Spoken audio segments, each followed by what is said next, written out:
Hi everybody, it's Sarah Cray with Let's Make Art and I teach watercolor, and this week we are painting Desert Dusk. Oh, that was good. Maybe a little too long. Too much? Too much. All right. We have Michaels who is working the camera. Hi. We're also married.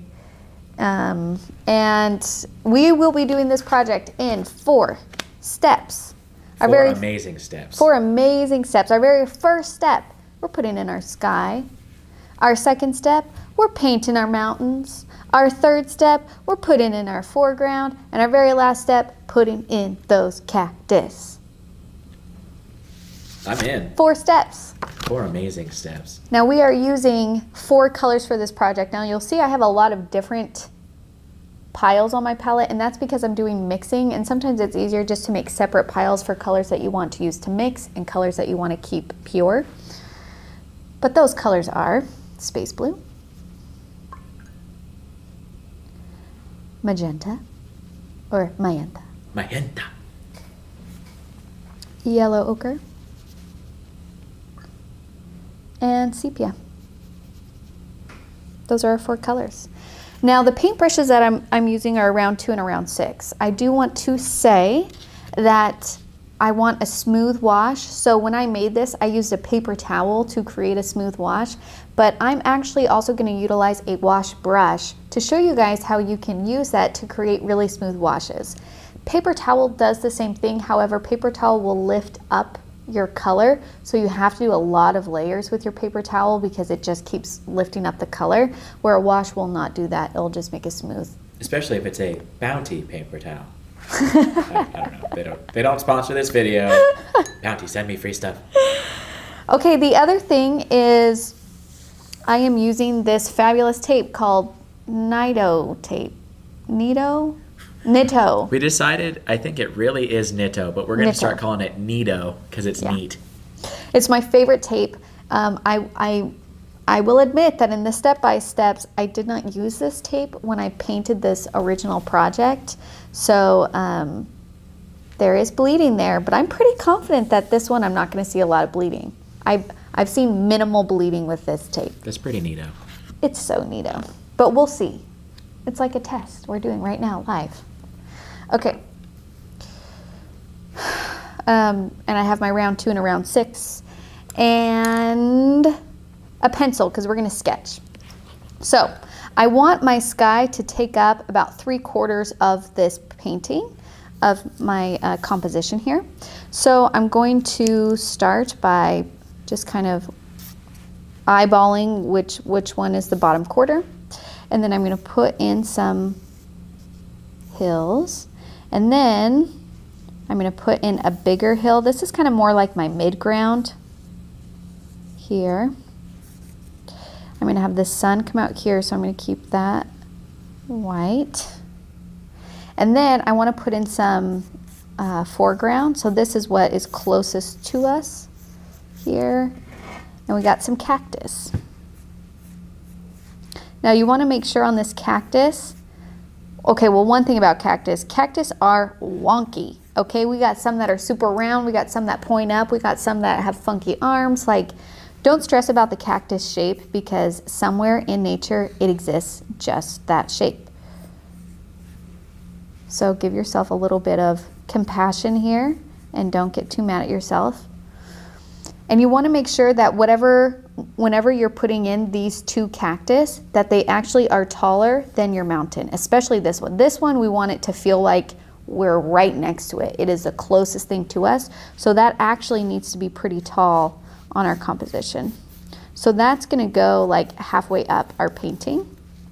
I always start with the main stalk or stem, or I don't know, the body, and then I'll add little arms off of there. But again, I was looking at pictures of cactus and they are funky, so just do your best. And then we got a little guy back here. And we can tell that this one is farther away from us because it's smaller. Those cactusy, the arm cactuses, They're super heavy. I've read horror stories where people will like park under them and an arm will break off and it will total their car. No way. They're super heavy. Well, I guess that makes sense. Don't cactus just hold a bunch of water too? Yeah. All right. Now we're going to start with our sky. Now before we start, ooh, there's color in my brush. I just want to say that when we do the sky, we're going to want to work quick because we want this to be a smooth transition. And if you wait too long to let layers dry, then you're going to get blooms. And so I'm going to try and avoid that. So I'm going to go through the colors that we're going to use first, so then when we get to painting, we can just go for it. Oh my gosh, did we do our oath? No. Oh! Unreal. Unreal. Unbelievable. I'm so sorry. Please write your hate mail to sarah@hateme.com. If you can raise your right hand and repeat after me. I promise to be kind to myself. Promise to be kind to myself. I promise not to compare my Promise work. not to compare my work. And I promise to have fun. Promise to have fun. Well, we didn't start painting yet, so we're okay. All right, now when we do this color transition. I love to think everyone was just at home being hard on themselves and comparing their not done work yet already, and now they're at ease. Good, I hope so. That's the point of the oath. We're gonna do a color transition in the sky. We're gonna mix together space blue and magenta for this like really gorgeous burgundy color. And then it's gonna blend into straight magenta. And then that is gonna blend into a mixture of magenta and yellow ochre. And then that is gonna blend to straight yellow ochre. Okay? And I think actually what I'm gonna do, usually I start from the top to the bottom, but because this is yellow is my last value, like my last layer, and it's naturally the lightest value in the color I want to keep the most pure, I'm going to start there instead. And I think that actually might transition a little bit easier than starting from dark to light. So I am going to, something that I'll do is I will wet the surface. And I'm going to use my wash here. You can use your 6 or your paper towel. And just get it wet. But again, you want to work quick. So I'm not being, as Jesse would say, our art journal artist, I'm not being precious. I'm just going for it. Okay, it's nice and wet. Now I'm going to grab my yellow ochre. And I love this yellow ochre color because it's just like a gold. I'm going to go along the edge here. And if I overlap some of my mountains a little bit, that's okay. Also, I'm going to overlap my cactus because the cactus is going to be like an almost black color. Okay, and then I'm going to blend out from there. And then working quick, I'm going to grab ochre and magenta. And it's going to make this pink. And I'm going to start blending that into my yellow ochre. I'm not going to go all the way down though because I want the color closest to the sun to be the darkest. And then I'm going to grab more magenta and more yellow ochre because I want it to be a nice dark value, and this is still reading really light.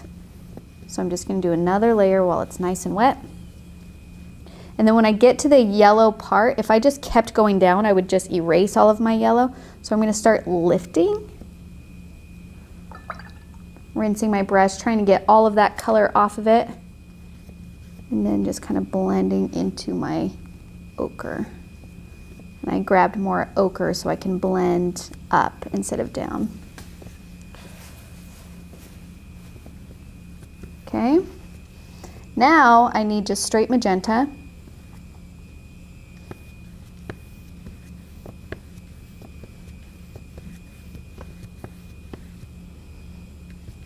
And again, make sure it's wet. I'm re-wetting it. Could you have done this with a 6? Or would it have been a nightmare? It would have been a nightmare with a 6. So if you only have a 6, use a paper towel instead. Or your fingers. Or if you have like a sea sponge, that works too. And then I'm going to mix together space blue and magenta. Oh my gosh, look at that color.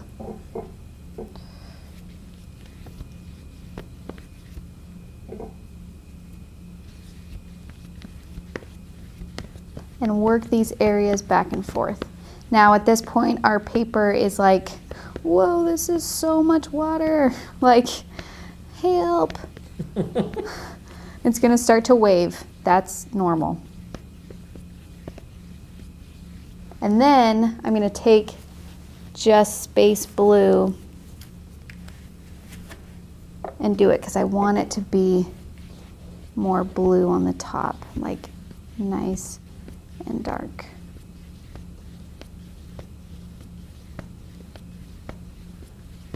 But I want you to notice that I'm painting the whole thing back and forth as I paint. And the reason why I do that is because if I stop halfway through, I get a line. You see that? Now, if you want to desaturate your blue purple a little bit, so it can be a little bit closer to this gorgeous burgundy, then mix a little bit of yellow ochre in there, and that's going to tone down the vibrancy. And we're using a lot of paint, but that's okay because we give you guys a lot of paint. I feel like it needs to have more cowbell. Shoot. No. What happened? My magenta got blocked up. There it goes. Okay. Just feel like it needs more magenta, so I'm trying to work quickly here, but now it's getting to the point where it's just like, all right, I know I got to finish up quick because this down here is like already dry. Oh, there we go. There's more of the color. And then I'm going to rinse and grab more magenta and yellow ochre to get more of a red. There, yes, look at that.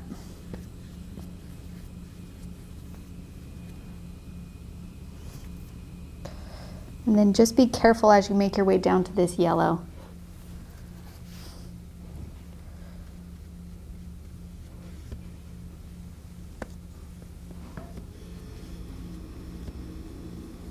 Because really we just want this part right here to be like super, super yellow.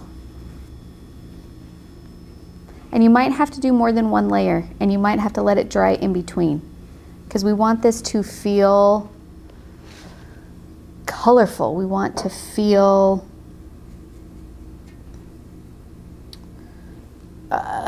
we don't want to see as much transparency through it as we usually do when working with watercolor. We're really trying to embrace these layers here.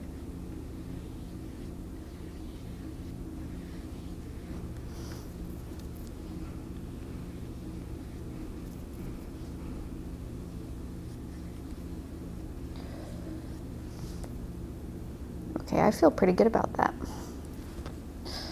Okay. Now while that dries, I am going to make the color for my mountains. So I kind of already have it mixed up here. This is a mixture of yellow ochre and magenta and space blue. And I have this desaturated purple. And so I'm going to do a desaturated purple for my farthest mountains, and then more of like a blue for my midground mountain, and then my closest to me foreground is going to be like our darkest value. So that's either going to be like a really, really dark blue, a really, really dark purple. Like we're going to mix all these colors together to get as dark as we possibly can. So as long as your edges are dry here, I'm going to put in the mountains. And you can see I'm just painting right over my cactus. It's not a big deal. I'm excited about the colors of this, but I'm having a hard time not geeking out about cactuses right now. Oh my gosh, please tell me all the things about cactus. Sarah! Cacti are so crazy. Okay. I don't even know where to start. So there's like three main types of photosynthesis in the plant world. There's obviously like more individualized ones, but the main ones are called C3, C4, and CAM. Okay. C3 photosynthesizer is like rice. It's the most basic type. C4, instead of just taking carbon dioxide from the air and using it, they like kind of make little carbon dioxide bundles and use them. It's more efficient. Okay. And then CAM, which is what cacti use, is super cool. And they essentially like gather sunlight during the day, and it's so hot they don't want to work during the day. Yeah. So they wait until nighttime. What? Oh, yeah. They wait until nighttime, and then they open up their stomatopores and they let carbon dioxide in, and they do all the work at night. Really? Yeah, it's very specialized and really cool. And then, like, I don't want to get way too nerdy into photosynthesis because I understand how off-putting it can be to get really dweeby about stuff, but essentially photosynthesis is not very efficient. There's huge error rates, and so like a plant, it's called photorespiration, the error. It will mess up and it has to just throw away all of this hard work and just like vent it back out into the atmosphere. Desert plants have to be efficient or they die, so cam photosynthesis is way more oh my gosh, I just brain farted on the word. Efficient than C3 and C4, and it just exists in those waxy type plants. That is amazing. Super cool. The prickles on a cactus, they come from the axillary bud, like a leaf portion, so they're modified leaves. All of the prickles on a cactus are modified leaves. What? Where like a thorn on a different, rose bush.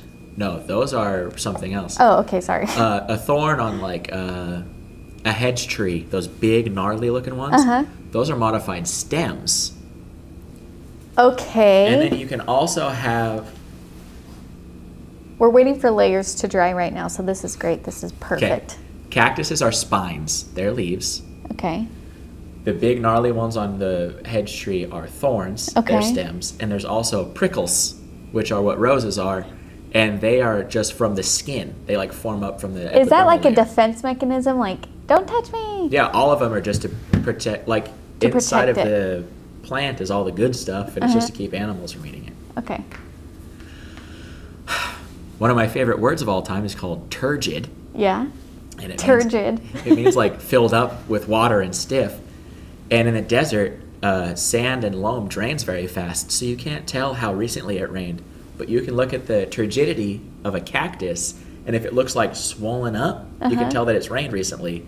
Or if it looks like it has a lot of ribs, and it's like desiccated out. Desiccated is the opposite of turgid. Good Desiccated is one of my favorite words. Me and you like this. I just love cactuses. You paint, I'll just smile over here. Well, if you have another thought, let us know. Okay. Because I love your facts. So I painted my farthest mountains using like a purple that was a little bit lighter in value. And now I'm going to paint my mid-ground mountains, and I did that one a little bit more blue. So I mixed together space blue and yellow ochre and a little bit of magenta. And then I'm just using a 6 to blend it out.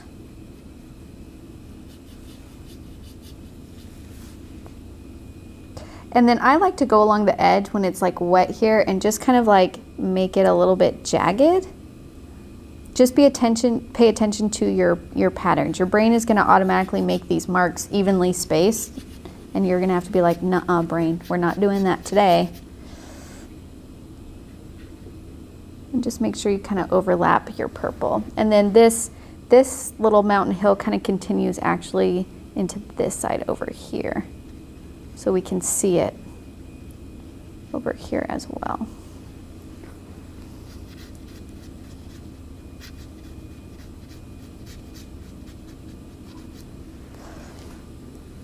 And now we're going to wait for that to dry before we put in our very last step here. And if you have a heat gun, that would probably be great. Heat guns, I don't have one by me, but we just started carrying them. Jesse uses them in art journal, and I just started recently using them in watercolor. They're extremely helpful because I don't have to like sit and wait for a layer to dry. I just spend 30 seconds with the heat gun going over it, and I'm ready to do my next layer. It's fabulous. About 40 seconds in the microwave, you'd be good to go. I'm kidding. Don't microwave it. I was like, what?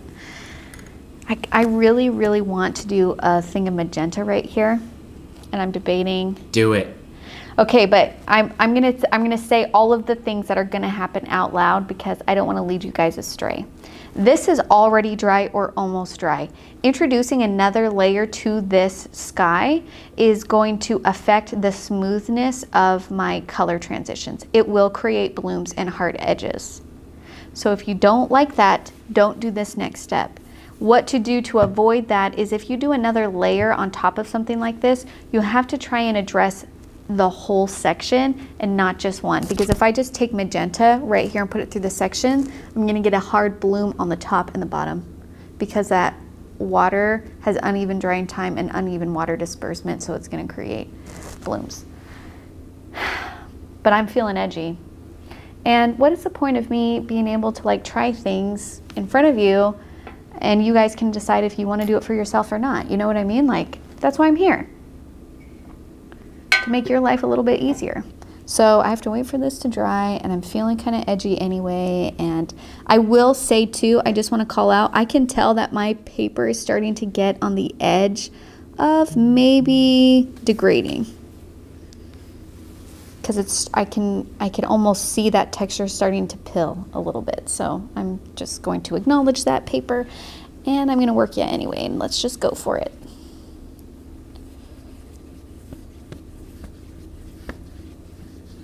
So I'm introducing just magenta right to this middle, and then I'm going to blend out on the bottom, because again, you got to address the whole area. I'm just going to be careful around my yellow because I don't want to lose my yellow.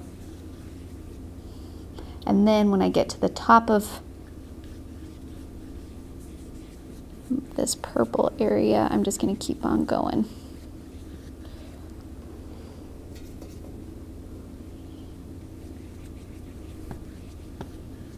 This is so much paint and water, you guys. We never do this, but that's okay. It's good to try new things. Have you ever dipped a piece of watercolor paper into, like, does it do anything cool? Mm-hmm. Mm-hmm. Yep. I have dipped watercolor paper into a water cup that had a lot of, like, color in it. I have, like, completely wet my palette and put in color. You had to use a lot. And then I like slowly dipped in paper to get like an ombre kind of thing, like dyeing Easter eggs. I used my palette for that. So yes, I have, and it's a lot of fun. Dang.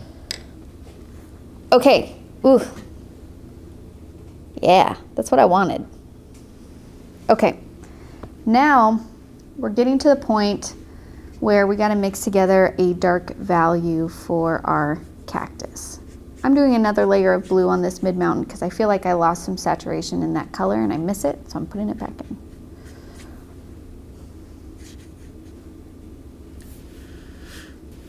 Okay, now what we're going to do is pretty much make a mess, if your palette isn't already one like mine. And I'm going to mix all of my colors together: sepia, yellow ochre, magenta, and space blue, and get the darkest value I can get. You're going to probably use a little bit more space blue than any other color because that color is a darker value naturally. And this has to be our darkest value here. And now I'm going to put in my foreground. Sarah, there are like over 1,800 species of cacti. Uh-huh. And only 3 of them aren't from the Americas. What? Yeah, they're like pretty unique to this area, kind of like redwood trees, you know? Yeah, that's cool. Also I'm going to say this wrong, but the Seguro cactus, the tallest one they measured was 78 feet tall. Whoa! Yeah. What's happening? What are you doing over there? I was just making sure that my tape was taped to the edge, like pressed down. Okay, now when I'm putting in my like foreground area, I want to, hopefully your mountain is dry, your blue one that you're painting on. I kind of went back and put in blue like after, so the top part is still wet, but I think the bottom is dry enough that I can put in this dark value without messing that up.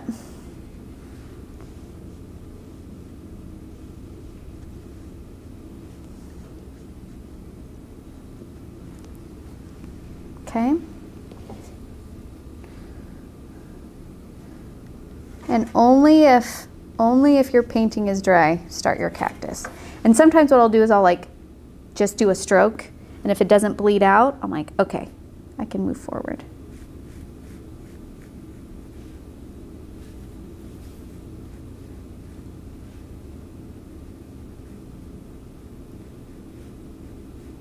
Remember, your cactus is allowed to be wonky. Just try and keep your stem straight if you can, or your trunk, or whatever you want to call it. That's what I'm going to do over here. Okay, and then I'm going to wait to do my tallest one to really make sure that everything is dry. And part of me's feeling a little bit edgy, and I kind of want to go in with yellow ochre and kind of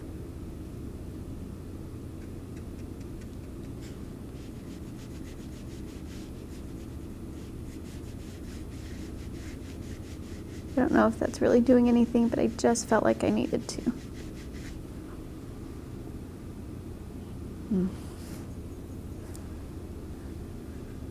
Okay. Now, we're going to wait a good amount of time before we do our cactus, because that sky is wet. You want to come back later? Yeah. We'll be back.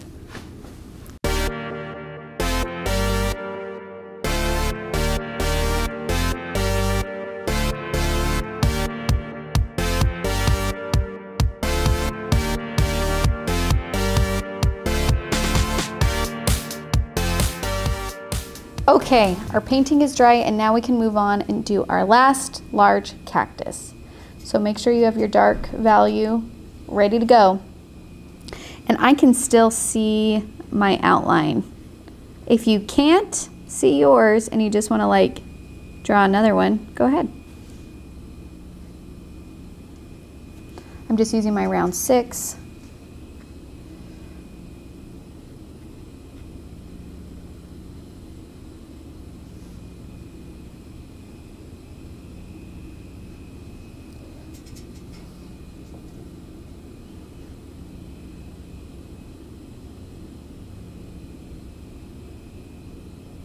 Thickening up some of these areas. And then the only thing I want to call attention to is whenever you're adding arms, you want to check to see where things are aligned. I do not want the arm of my cactus to line up perfectly with the top of that back hill, because that throws our viewers' eyes. You see that? So always like either have it end underneath or above. There's a word for it, but I'm forgetting it right now. Good art. Yep, that's it. Okay, what's done? Should we remove our tape? Yes, remove it. All right. Now I did 2 layers because this is 1/2 inch tape, and I wanted it to be nice and thick. So I did 2 layers here.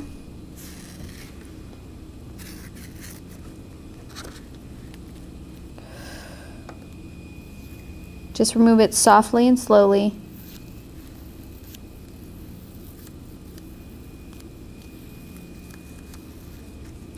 There was a tip that someone told me that if you kind of warm up your tape a little bit before you remove it, it has a lower chance of tearing. I haven't experienced a lot of tearing with this tape anyway, but that's a great tip.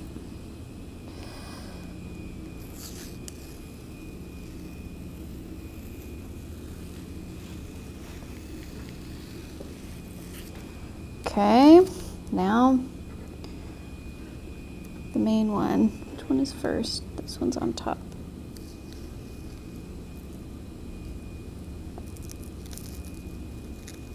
Oh man, look at that. Can you believe how little, like I put so much water and paint on that sky. Look how clean that edge is. Yes. Let's do the other one.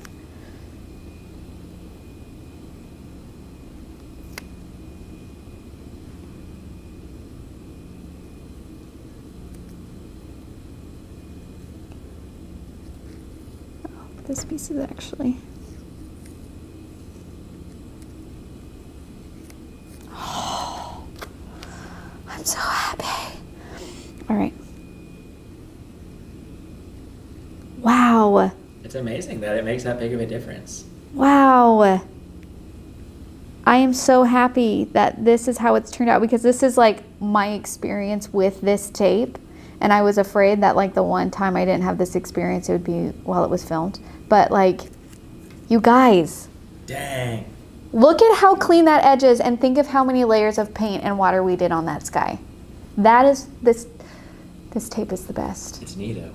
And I'm so happy that I can help with that, because I feel like I was struggling with that too, especially with the liquid watercolors. It was just bleeding so much under the tape, and it would kind of rip, and it was kind of frustrating. And then along came this tape. And I got clean edges, I got no tearing. Wow. Wow. So happy. Okay, I can't wait to see how yours turned out.